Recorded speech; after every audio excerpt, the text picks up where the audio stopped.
भारत की जनगणना सेंसस 2027 ये भारत की कौन सी जनगणना है? ये 16वें नंबर की जनगणना है और आज़ादी के बाद से हम कैलकुलेट करें तो 8th नंबर की जनगणना है। क्लियर है। और वैसे तो ये हिसाब से 2021 के अंदर ही हो जानी चाहिए, लेकिन हमारा विश्व गुरु है ना भारत, डिजिटल इंडिया, इसलिए 6 साल लेट हो रही है। 2027 वाली जनगणना बोल रहे हैं। अब यहाँ पर टोटल बजट है 11,718.24 करोड़। कितने? 11,718.24 करोड़ इसका बजट है। और इन्होंने कहा कि 2 फेज के अंदर होगी ये जो जनगणना होगी, जो ये काउंटिंग होगी। कितने? टोटल 2 फेज डिसाइड किए। फर्स्ट फेज होगा अप्रैल से सितंबर 2026 और सेकंड फेज कब होगा?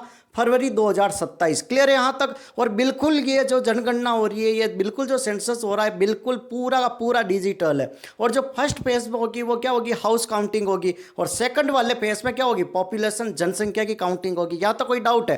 फर्स्ट वाला जो फेज हो रहा है अभी सिर्फ मकान की गिनती हो रही है, मकान की काउंटिंग हो रही है। अब जो सेकंड फेज आएगा वहां पर आपकी पॉपुलेशन की काउंटिंग होगी, जनसंख्या काउंटिंग होगी और विश्व की सबसे बड़ी जनसंख्या का जनगणना हो रही है। समझ रहे हो? फर्स्ट नंबर पे आ गई भैया, चीन वीन सब गए पीछे। 147 148 करोड़ के लमसम अपनी पॉपुलेशन जानने वाली है इस बार।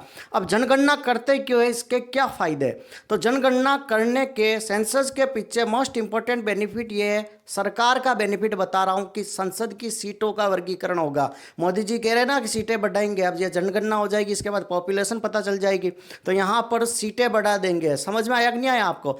और सेकंड आता है कि बजट एलोकेशन में भी इनको हेल्प मिलती है। बजट तो वैसे कहीं लगना नहीं है, फिर भी चलो बता लेते चीज़ें। बजट एलोकेशन में हेल्प मिलती है, इंफ्रास्ट्रक्चर बनाने में हेल्प मिलती है, सड़क वड़क कहाँ क्या बजट देना है, कितना पैसा देना है। समझ रहे हो? इसके बाद एक प्रॉपर तरीके का एस्टिमेशन मिल जाता है कि कितनी पब्लिक है, कितनी जनसंख्या है। ठीक है, तो ये सारी चीज़ें इसमें कैलकुलेट होती है, तो काफ़ी इनके लिए इजी रहता है। मेरे को तो इतना कोई बेनिफिट नहीं लगता, मुझे तो लगता है कि संसद की सीटें बढ़ने में ही काम आएगी। ठीक है, तो ये जो जनगणना है 16वें नंबर की, इसमें आप सेल्फ मोड पर भी कर सकते हो। सेल्फ मोड पे भी अपनी डेटा वगैरह एंट्री कर सकते हो। कई सारे गवर्नमेंट कर्मचारियों ने इसमें किया। और टोटल कर्मचारी कितने? 30 लाख प्लस कर्मचारी इस जनगणना के काम को कर रहे। कितने? 30 लाख प्लस कर्मचारी। और पर कैंडिडेट मेरे को लगता है 80 से 85 रुपीज़ के लमसम पर कैंडिडेट पर खर्चा हो रहा है। That is in census 2027। 6 साल लेट हो रही है। अब अगली पता नहीं 2027 से 10 गिन रहे हो, 37 40 45 होगी तो देखा जाएगा। समझ रहे हो? और ये इसमें जाति आधारित जनगणना भी होगी, इसमें जाति आधारित भी इसमें चीज़ें काउंट की जाएगी। क्लियर है? Thank you so much. Channel पर नए हो तो लाइक शेयर सब्सक्राइब।